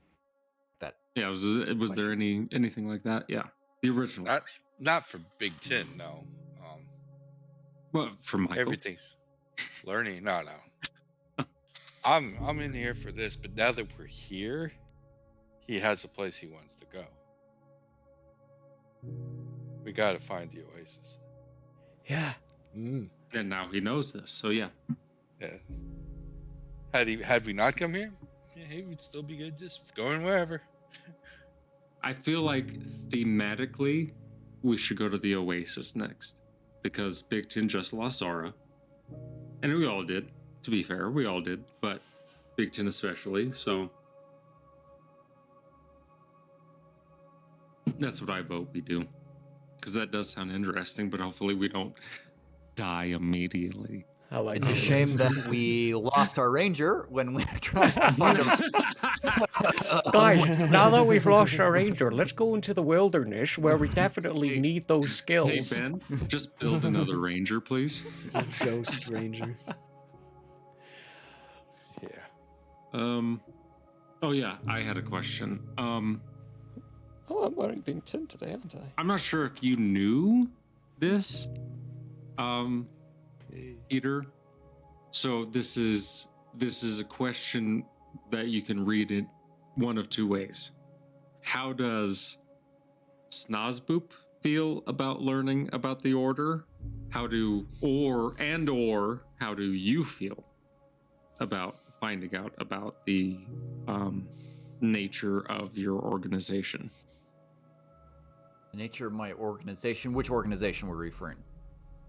Didn't we have this like big thing where like you You What are did. they called? Are you talking about Messengers of- the Julian organization or the elders back home? elders back home? Elders Your back people. home. Your people. Yeah, both Snozboop and Peter are very opposed. Opposed? He will, assuming so I'm going back there. That's official right now, but there will be some hard questions asked, and if they are not satisfactory, I'm sure certain individuals will disappear in a very peaceable way. With an explosion. In a friendly way. It's the powers of friendship. No bounds. Yeah, I mean, there might be some documents discovered that lead to certain important figures no longer having jobs in positions of influence and so on. Espionage is not beyond Schnozboop. It is not. No, we know that now. We very much know that now. So yeah, he's opposed. We'll see how opposed he is once he gets more information. Mm-hmm. That's part of what Schnorzboop is doing now, is going to Lefrink to get information. Julian is going to be doing... it's going to be Whisper's goal to make sure you don't go back to the messengers yet. Because it's one of those situations of, if you want to confront them, you want to confront them when you're prepared to do it. And going now, you're not going to be prepared to do it. And Julian is not going to pull a Draken problem. He's not going to go confront the person and then get killed. Immediately. He's going to be prepared. He is We didn't know. We had suspicions, all right? And right now, that's the Rookie case move. with the elders. There's no knowledge, so he's gathering the knowledge first. And Schnorzboop is the start of gathering that knowledge. Well, Liam, to be more precise. To be fair, ladies and gentlemen at home, and He's other defending. members of this voice call, this was about halfway through the campaign.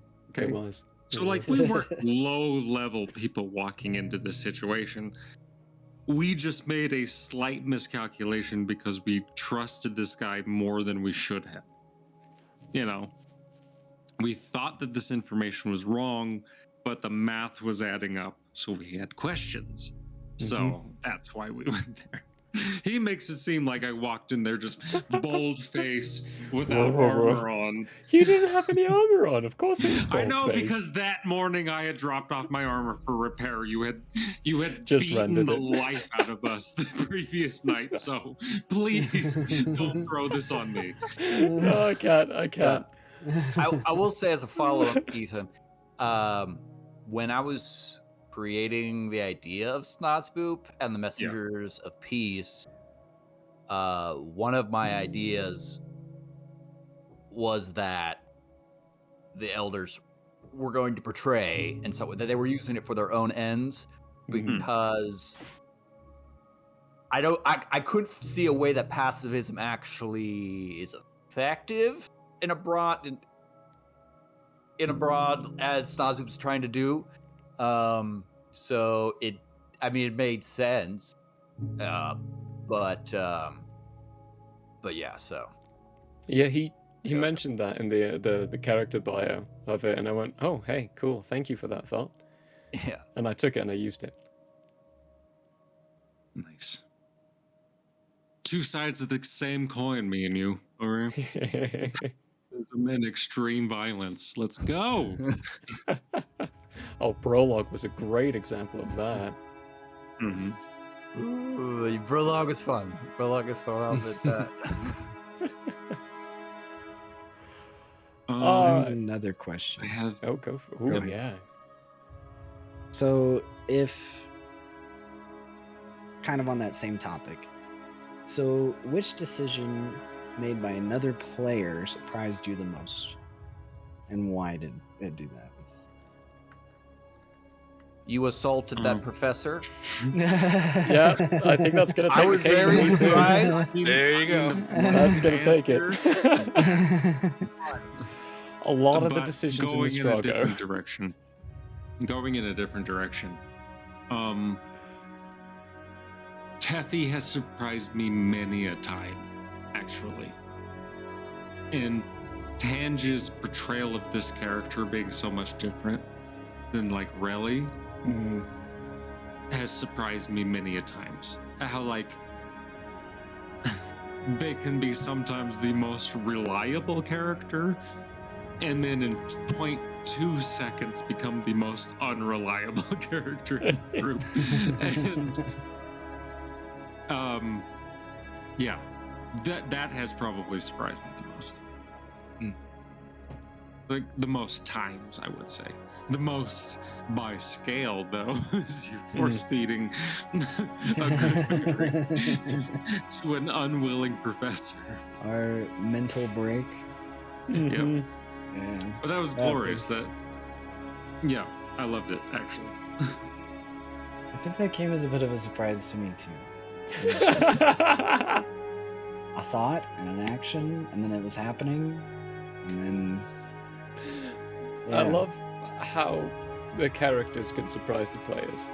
I really enjoy that. I enjoy seeing moments like that, which is why when you said, I'm going to feed him to him anyway, I went, all right, yeah, sure, let's do this. Let's go. I don't know if we even know what's going to be happening until it's going to be too late. Let's keep it rolling. I think if I would do Zara again, I would have less unresolved trauma. And maybe like more, because I don't think, maybe Gwen being alive for a longer period of time, I would have changed. I don't know, because I planned her death earlier than that. But I think if I could do something different, it would be like having Gwen alive longer to kind of flesh out that like Zara is a somewhat normal person.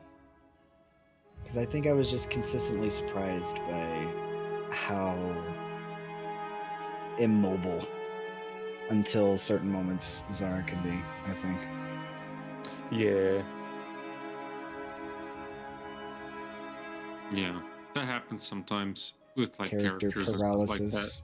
where it just Yeah. kind of becomes this like they just don't quite get enough time because fate and dice rolls or whatever it is just doesn't quite give them enough, and that's the nature of the game.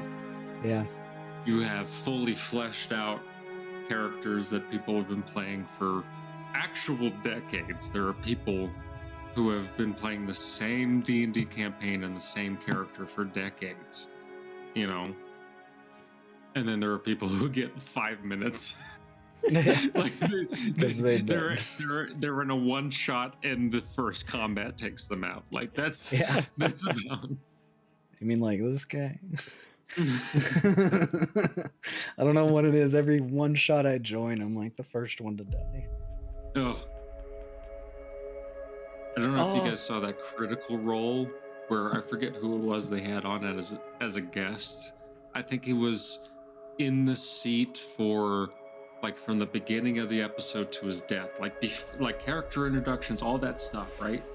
To his death was like maybe 20 minutes. Yeah, they do 20 that. minutes. Oh.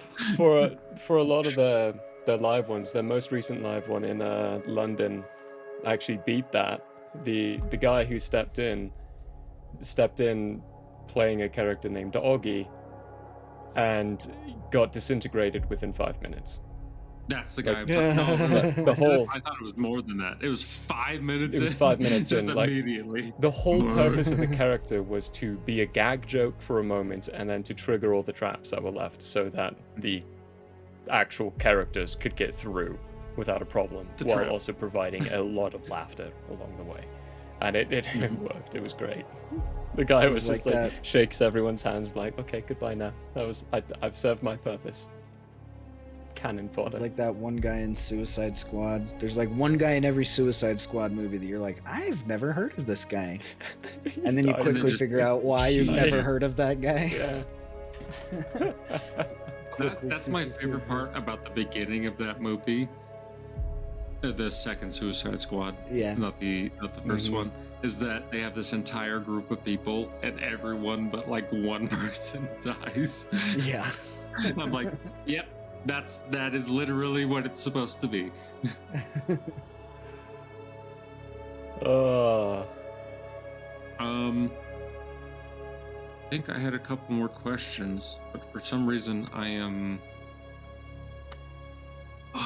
not remembering.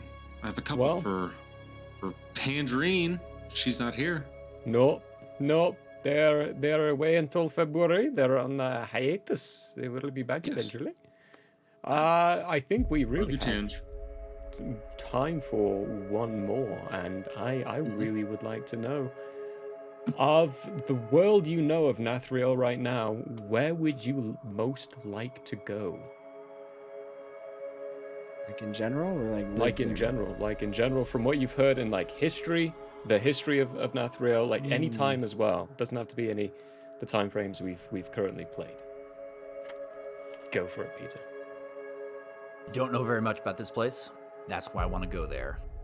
The place, there's some islands that Firestorm came from. They sound cool. And I want to go there and see what that place is all about. Got all these like apprenticeships or something happening. I don't know. But it sounded mysterious. It's an academy. An academy, and it's in the Newark Mountains. Oh, is it? Yes. It's here, yeah. It's you're in the continent where it's at, and there's a reason you all haven't ran into it, because it's the Academy of the Knowing God, a hidden kind of thing. You have to stumble upon it in order to be able to actually get into it. And there are ways to do that, and I have my ways. In fact, actually, that cryptex being held by the raccoon right there, Mm-hmm. that is a I see thing you will be using to find it. It's a tiny little thing. If you don't know what a cryptex is, it's that ring with the alphabet on it, and you have to spin the rings to do a word for it to unlock. But I haven't presented it to you all yet, like the whole storyline to go there, because I haven't fully written the process yet. But that's a good. I like that answer.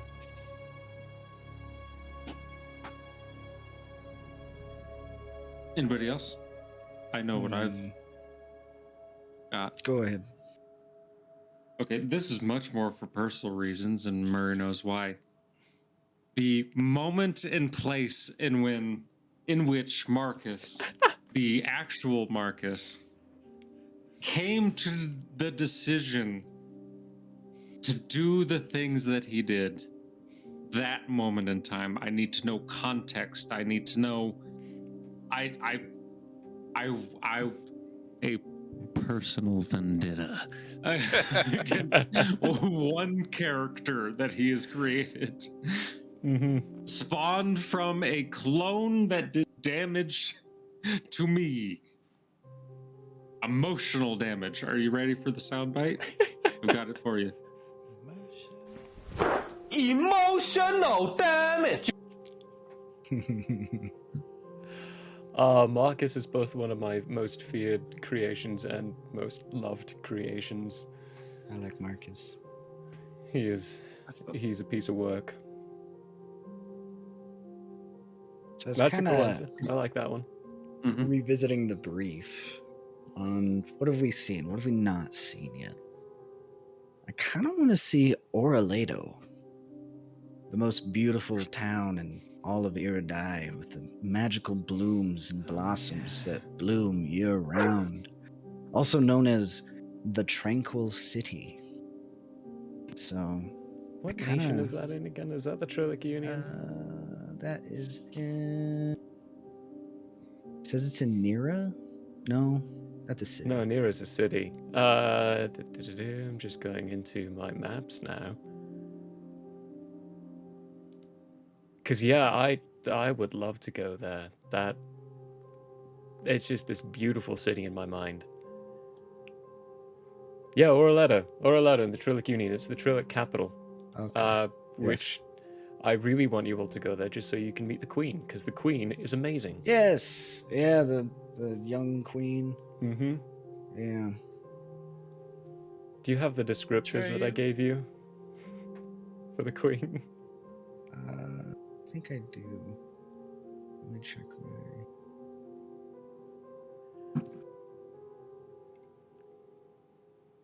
Because I gave the Queen certain descriptors fitting a very specific mindset.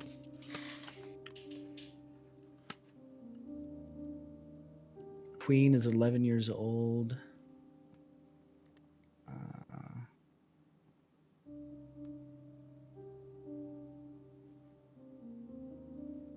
Do we have a description?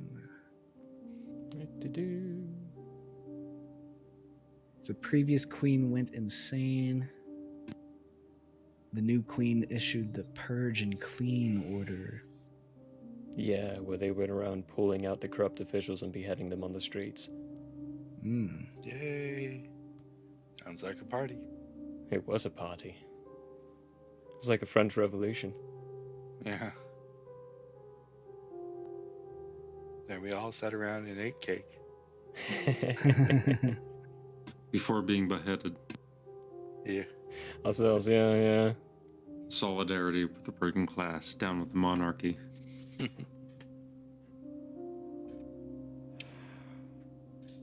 I know where I would go and when. Where? I don't think that it's been introduced as lore or anything to the group yet, or even if it will ever happen. The only reason I know it was because I helped JP create Iridai. I want to go to the breaking. The breaking. The breaking. The breaking of Iridai. Oh yeah. The event that shattered it and created the bad place.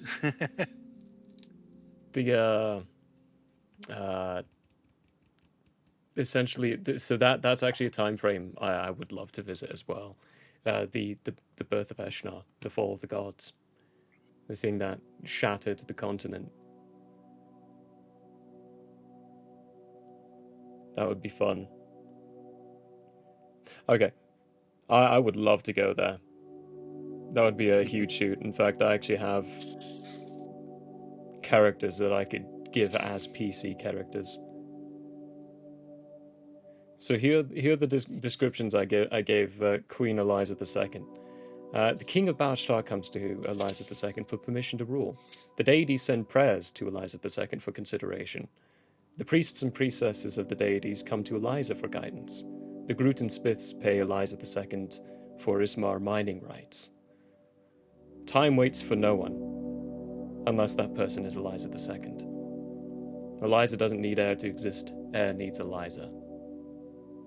Things like that. Basically, I went and Googled all the Chuck Norris sayings I could find, and I replaced the name with Eliza. That's exactly what I was going to say. This sounds like Chuck Norris. It's Chuck Norris.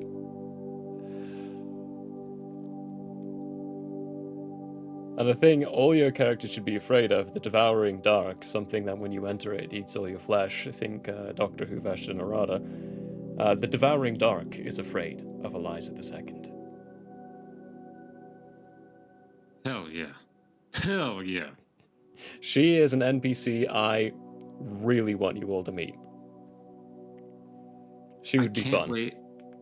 So I think Murray and I have talked about this. I've asked him for permission about doing a far-flung future version of this world that's so far disconnected from anything that he wants to, stuff like that I can do my own little tiny little campaign of like a post-apocalyptic thing. Oh God, you do Eldritch being so well, and I can't Just wait do to a add what my if. own. A what if I scenario. cannot wait to add my own. At the end of this campaign, we will be ready to say yes to that, because you'll know why. I've been waiting for that. But yeah, that would be cool. And I could even, knowing the little bits that I know and working with you, I could like weave him, because we'll talk about it later. I can't wait for that. I want a post-apocalyptic thing in this world that is like Mad Max D&D. I would love that so much, while being like The I don't bringer know. of your It's water. gonna be a couple. Speaking of Mad Speaking Max, of Mad Max, Furiosa. Yeah, Furiosa Coming soon. coming soon. Oh, well, we all know where I want to go next and visit, which is the War of Unification, which is happening next week Yes. at 3 p.m. We're going to be visiting that. I will tease you all with Peter has decided to take on the role of King Gaius Val, which we all know is a fated death. They are going to die because it's written in the history books. I think that's kind of all we got the time for the questions. And yeah. Well, fun stuff. Thanks everyone. It's always a hoot with you lot. Stick around for the raid. I have Yes. a name and a Oh, yeah? channel. Give me 2 seconds. Excellent. I'll post that in there. Let me pull up the right. There we go. Oh, In the chat. Goodman Games. I think I know these people. But yeah, stick around in there. Go ahead and join our Discord. You can ask questions inside our Heroes Feast section where we talk about TTRPGs and have a hoot.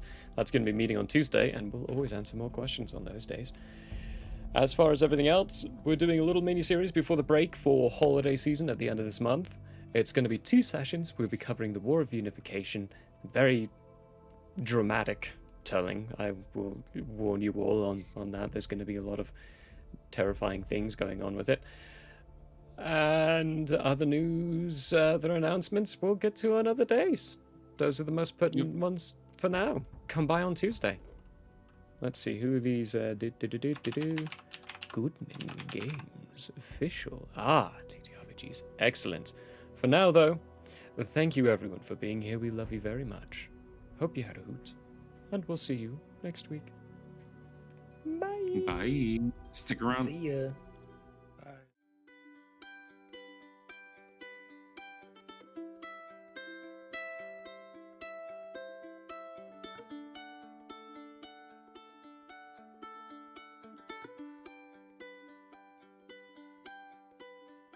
The year may have closed for now. We hope you met a friend this go around. Tired and blurry you may be. We hope your minds are full from this revelry. May peace follow you out. May you return for more giggles